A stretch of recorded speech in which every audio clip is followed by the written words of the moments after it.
Fala galera, estamos chegando para mais um vídeo aqui no canal e como vocês podem perceber, o tema do vídeo, Milan 0, Internazionale 2.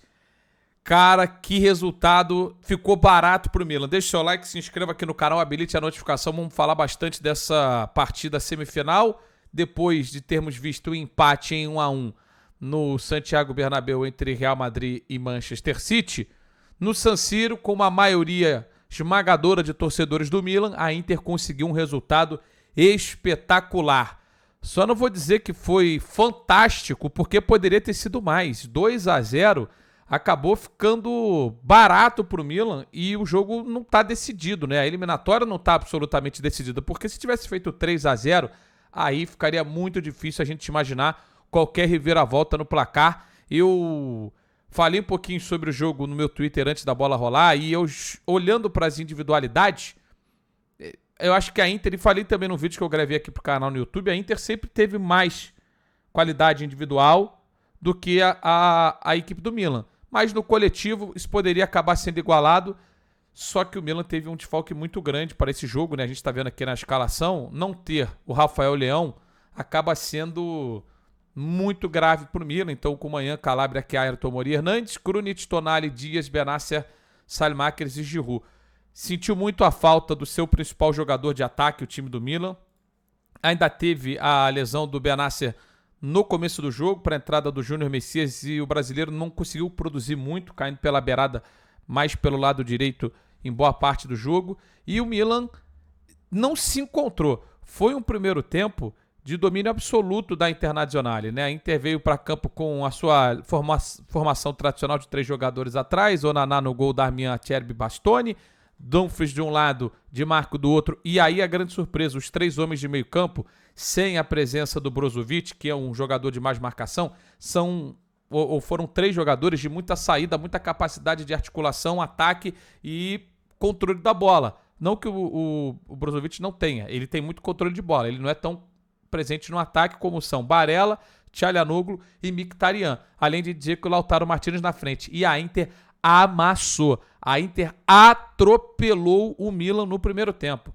Foi um domínio assim, juro, surreal da Internazionale na primeira etapa. Não precisou ter a bola para isso, o Milan teve quase 60% de posse de bola no primeiro tempo, mas esse time da Inter, sem brincadeira, se você não viu o jogo, de repente você pode achar que eu estou exagerando. Fez 2 e poderia ter feito muito mais. Teve bola na trave do Çalhanoğlu, teve no rebote da bola na trave oportunidade de finalização do Mkhitaryan, teve um pênalti dado em cima do Lautaro, que a arbitragem depois voltou atrás no VAR. Me parece que realmente acertou, mas pode ter acontecido um trançapé ali. Eu não vi o replay com tanta calma, porque na transmissão acabou não mostrando várias vezes o replay, só vi naquela. E aí a gente acabou ficando muito focado no em cima, no puxão, um empurrão, o que não aconteceu. Então, se foi por um empurrão ou puxão, o pênalti realmente não deveria ter sido marcado. Se foi por um trançapé, aí tem que analisar o lance com mais calma, mas não vou ficar focando muito nisso. Vou focar realmente no domínio. O Dzeko, que é esse cara que fez o primeiro gol, é um jogador assim, muita gente tem restrições ao estilo do Dzeko, mas ele é um cara de muita história no futebol. Ele foi o primeiro jogador na história do futebol europeu a fazer pelo menos 50 gols em 3 das 5 grandes ligas. Fez 50 gols na Alemanha, fez pelo menos 50 gols na Inglaterra e fez pelo menos 50 gols também na Itália. Depois o Cristiano Ronaldo também chegou a marca de pelo menos 50 gols em 3 ligas, 3 das 5 principais ligas, enfim.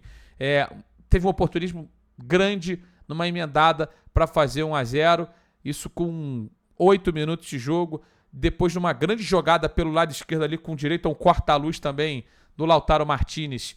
O Henrik Mkhitaryan fez o 2-0 e a Inter, cara, dominou, amassou e poderia ter feito muito mais. O que mais me impressionou foi que mesmo num jogo que era para ser tenso, né? Porque num Inter e Milan, Milan e Inter, Derby della Madonnina, numa partida decisiva de Liga dos Campeões, talvez um dos jogos mais importantes da história dos clubes, certamente no confronto, a equipe da Inter botou a bola no chão, jogou numa tranquilidade tremenda, e o jogo terminou agora, né? Eu comecei a gravar o vídeo faltando ali alguns minutinhos para terminar o jogo.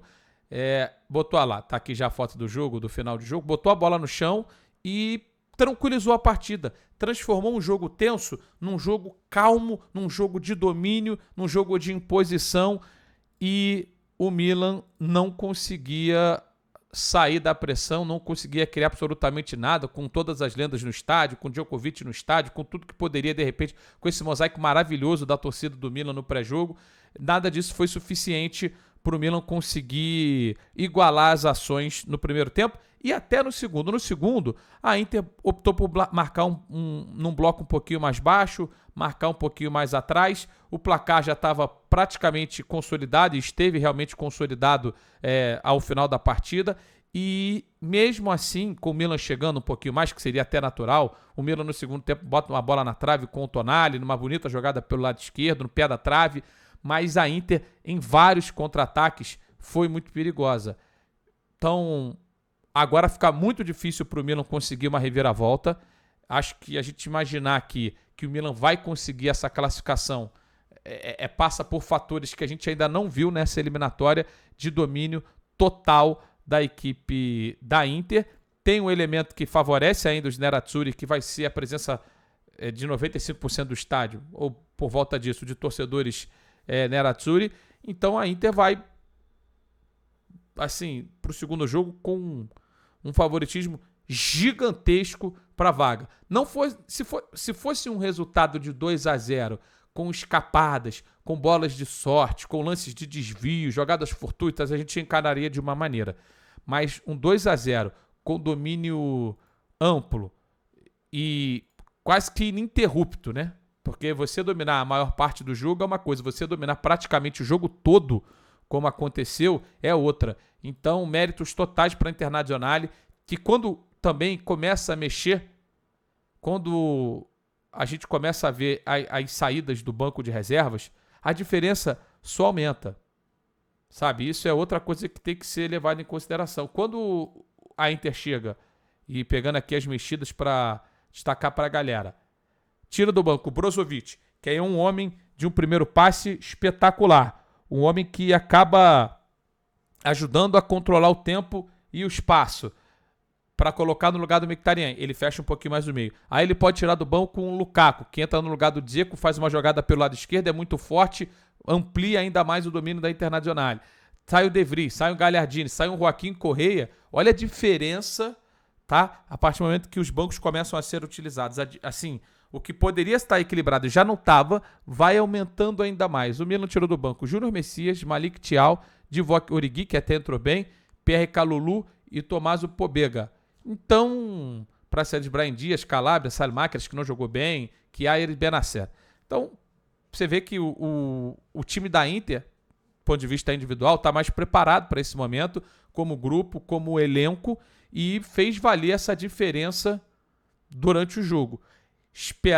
Eu pelo menos esperava um clássico daqueles de arrepiar. E foi, porque fazer o que a Inter fez, com pequena presença do seu torcedor, é comovente. Foi bonito de ver o jogo da Inter, que venceu de 2, poderia ter vencido de mais e dá um passo importantíssimo, mas muito, muito grande para chegar na final da Liga dos Campeões da Europa. Eu já tinha dito antes e reforço aqui, depois de ter visto 90 minutos de City e Real e City, 90 minutos de Milan e Inter. O time que sair da outra semifinal vai sair e vai chegar como grande favorito para a conquista do título. Porque são times mais prontos, são elencos mais fortes. Só que, logicamente, por toda a tradição que tem os dois times italianos aqui, uma tricampeã no caso da Inter, um time de 7 títulos no caso do Milan, esse time vai ter as suas oportunidades. Eu imagino e entendo que, individualmente, a Inter tem mais a oferecer. Só que também tem um outro lado aqui para a gente fechar o vídeo. A Internazionale tinha tudo para matar o jogo. Tinha para levar o jogo para a semana que vem como uma mera formalidade. Fazer o Milan, ou o milanista, o torcedor rossoneiro, passar a semana cabisbaixo pensando, pô, não vai estar mais, né, cara? Acabou 90 minutos, a gente perdeu de 3-0 aqui e estamos morto. Só que como isso não aconteceu, a foto que o Milan coloca aqui é essa, né? Essa ainda foi no final do primeiro tempo, que foi um novo tempo, nova chance, ainda podemos virar. Se eles pensavam nisso em 45 minutos, Vamos ver se eles já fizeram alguma postagem de final de jogo. Não fizeram. Eu acredito que, pelo resultado não ter sido tão elástico quanto foi a diferença em campo, o Milan entra crente de que... O pensamento tem que ser esse, né? Entrar acreditando que dá para igualar a diferença, levar o jogo para prorrogação e tentar alguma coisa na magia. Porque dentro de um clássico desse tamanho, um gol aos 30 minutos do segundo tempo, que seja para o Milan, transforma o ambiente. Deixa as pernas dos jogadores da Inter mais pesadas, mais trêmulas e enche de confiança o time do Milan. A eliminatória não acabou. Eu acho até que é difícil a gente imaginar a Inter dominando tanto o jogo de novo como dominou agora, até pela característica do resultado. Você tem 2-0, como foi no segundo tempo, de repente marcar um pouquinho mais atrás e tentar sair nos contra-ataques, isso pode dar confiança ao Milan. Se tiver o Rafael Leão, então, é uma outra eliminatória, mas depois de 90 minutos, uma aula de futebol no primeiro tempo, um grande jogo em 90 minutos para a Internazionale e uma vantagem que foi até menor do que a diferença que a gente viu em campo. Gostou do vídeo? Deixa seu like, se inscreva no canal, habilite a notificação, a gente sempre solta análises e conteúdos diferentes, não necessariamente diferenciados aqui para você. Acha que acabou? Acha que o Milan tem força para voltar? Comenta por aqui e a gente se encontra numa próxima. Valeu!